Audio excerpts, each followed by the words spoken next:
Yes, it's another $1,000 gaming PC build, and the reason being is I saw a comment recently where I made a $1,000 PC build video, and basically 2 days after I uploaded that video, some of the prices went up and it ended up costing around $1,100. That's why I keep updating this video, so let me know if the price changes. However, I wanna say that this PC build it's $1,000 right now by the time that I'm recording this video, which is the end of July. So if you see this video much later and you see that prices are higher or lower, I'm sorry about it, but I will keep updating these videos. So if you wanna get notified, hit that bell button so you get all of the latest prices for both PC builds and Prebuilt PCs. Without more to say, let's start. We are going to start with the CPU. I picked the AMD Ryzen 5 5600. The main reason on why I picked this CPU is because of the price and the motherboard price. So the motherboard CPU combo is going to be much cheaper than Intel 12th Gen and it's going to perform basically the same. Yes, I know that the AM4 chipset is going to get replaced, but AMD said that the AM4 chipset is not a dead chipset, so the Ryzen 5 5600 and the MSI B550M combo is still a great option. I picked the B550M PRO-VDH Wi-Fi. This one is $110, so you get excellent value for the money and it's going to work great with our build, which is going to be a micro RTX build, so it's going to be a smaller form factor, which for some people is going to be even better because they don't have a huge desk. For the CPU cooler, I decided not to put any CPU cooler to keep that price under $1,000. However, I recommend you going with at least a $20 CPU cooler if you want a more quiet experience, and on top of that, better temps and some nice RGB, which I will talk about at the end of the video on how to make this PC cheaper and also how to make it more expensive so you gain some performance, or at least it looks nicer. For the memory kit, I went with the Silicon Power 16 gigs of RAM 2x8 DDR4 3200MHz CL16 memory. This is all that you're going to need. Of course, 3600MHz is going to be better even with CL18 memory, but it's going to be pricey, and remember that under $1,000 every penny is going to count. Then for the storage, I went with the Western Digital Blue SN570 1TB of M.2 SSD. I think that this is the standard for gaming nowadays, especially if you want to download a bunch of games, you will need at least 1TB. But if you're going to play just esports titles, then yes, you can go ahead and save some money and go with 500 gigs of SSD. For the graphics card, I picked the EVGA GeForce RTX 3070. Yes, this is a 3070 graphics card on a $1,000 gaming PC build. It is used from eBay, but don't worry, you will have a link with good reputation. With that being said, you're not going to get scammed, and if you search for another RTX 3070 on eBay, just make sure it has good reviews and do not buy anything outside of eBay because eBay got you covered if you buy from the website. With that being said, the price for this 3070 is $460 and the price for a 3070 new it's around $550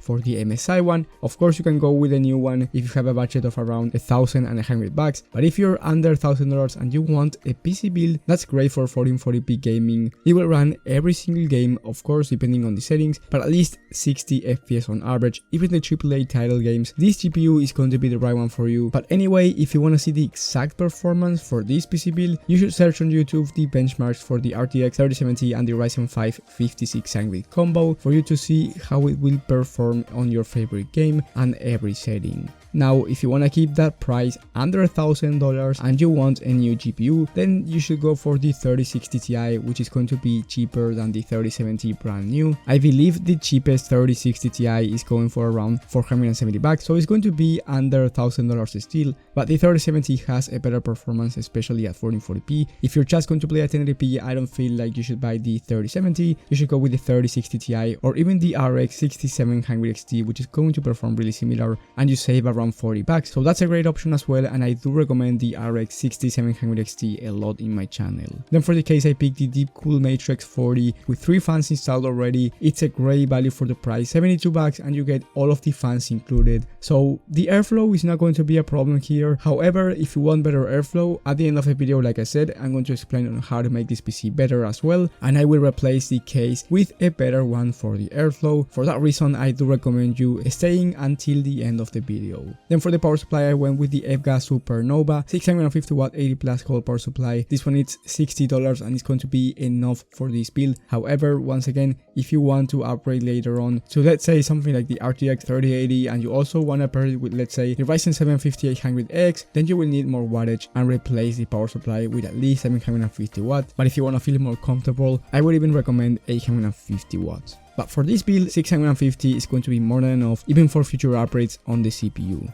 Now, if you have a budget of around 1040 bucks, I recommend you replacing the case with the Fractal Design Pop Mini Air Micro HDX mid-tower case. This one has a front mesh panel, it's going to be bigger as well, so the airflow overall is going to be better if you put this case instead of the other one. The PCB is going to be more expensive overall. The case is like $30 more expensive than the other one, but once again, it already comes with 3 fans included, 3 RGB fans. They are beautiful. The case overall is pretty nice. I really like the design of it, so it's a nice upgrade to do if you have more money. And then the other upgrade that you should make with the same amount of money, 1040 bucks, is the CPU cooler. I went with the ID Cooling SE214XT. I really love this cooler basically because it's 20 bucks and performs great, and on top of that you get some more RGB to this build to give overall this PC better looks. And if you even have 100 extra bucks, you should go with 2 terabytes of SSD instead of 1 terabyte. This will make much more sense, especially if you do content creation where the files are much bigger and you will need more space for this PC overall, and it gives you more storage as well to download games. You shouldn't go with Gen 4 SSD in my opinion. It's not going to make any difference for gaming. Gen 3 is more than enough and less pricey. And then if you have another 30 bucks or more to spare, I would spend it on the RAM. I would buy a 16 gig 2x8 3600 MHz CL16 memory. Yes, it's going to be more expensive, but if you get an RGB kit, you will get more aesthetics and on top of that a little bit extra performance. Although if you want better performance, I would get 32 gigs of RAM. For gaming, it's not going to make a difference, but if you want to open a bunch of tabs, do some streaming, do video editing, then 32 gigs of RAM is going to make much more sense. But if you're just for gaming, 16 gigs of RAM will do the trick.